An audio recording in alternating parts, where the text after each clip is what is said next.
Hello and welcome to another episode of Cooking from the Pioneer Pantry. My name is Cory Van Zytveld. This is the second part of our hearty pumpkin. In this episode, we will be making a simple pumpkin soup. During the spring, early Colorado pioneers would have limited access to fresh fruits and vegetables. So if they still had them, they would be drawing on root vegetables or winter squash that they had saved and preserved in their root cellars or pantries. And in this episode, we will be making our pumpkin soup with a pumpkin puree made from Long Island cheese pumpkins, which were pumpkins that were commonly grown during the mid-19th century. For this recipe, you will need about 3 cups of pumpkin puree,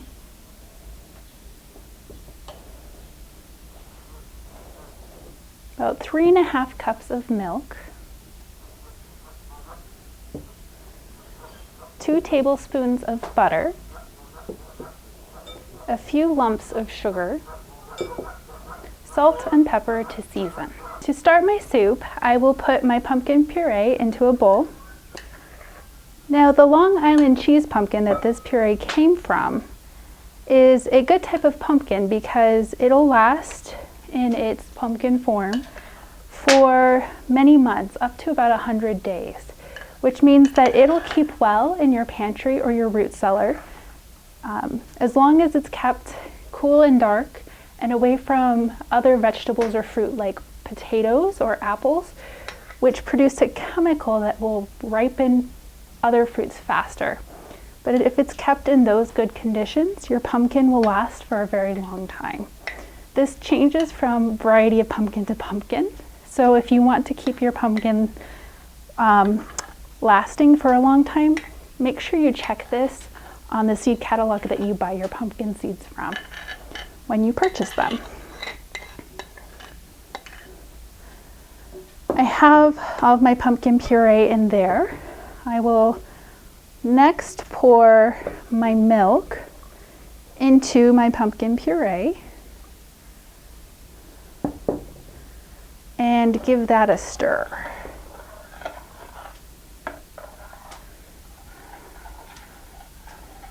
One thing I love about the Long Island cheese pumpkin is it has such a beautiful color.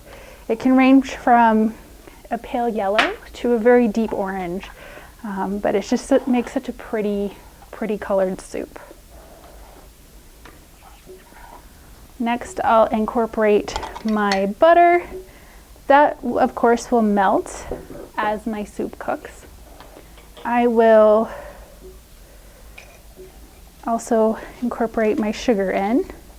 The recipe I'm using calls for loaf sugar, which is harder to get nowadays. You can find it usually at Mexican food stores, and some supermarkets have it as well. I'm just using plain brown sugar for this. And then I will use a pinch of salt. Put that in there.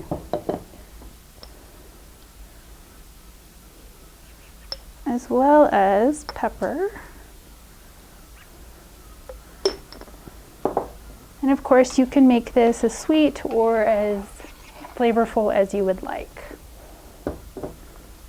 And mix it all together, and our soup is ready to go into the pot. I have my soup here all ready to go into my pot. I will pour it into my cooking pot, as you can hear has been preheating over the fire. A little bit extra of that sugar in there. I'll put that over maybe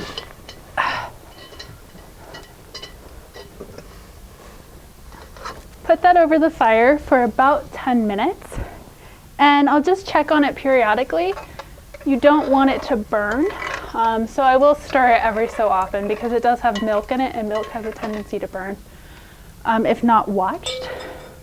The reason that I'm using this bean pot is that it has a curved bottom, which allows the fire to almost hug the bottom of the pot and wrap around the sides.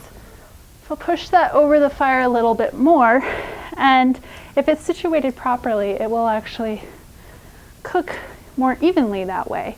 As you can see, this does have legs on it, so I could use it like I would a Dutch oven with coals underneath as well. So that's two ways that you could cook your beans, or in this case, your soup.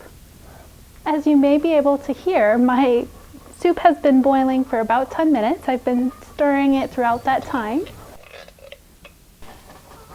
I will take this off the fire, give it a last stir, and take it over to my table.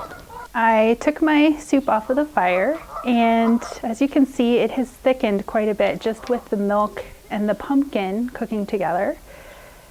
I have a secret ingredient to put into my soup, however.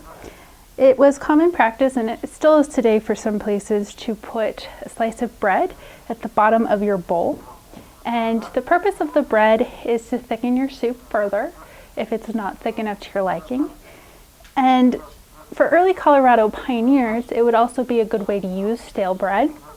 And then also, if you have a large family, say you have 8 people in your family, and you have a small pumpkin to make your soup, this would be a good way to extend your soup and make it go further for more people. Pour that over my bread.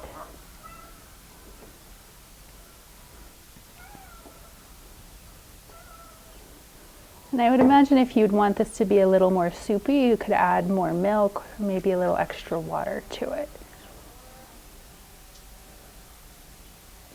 And there it is. Let's give this a try. Take a piece there, making sure I get some of that bread in the bottom.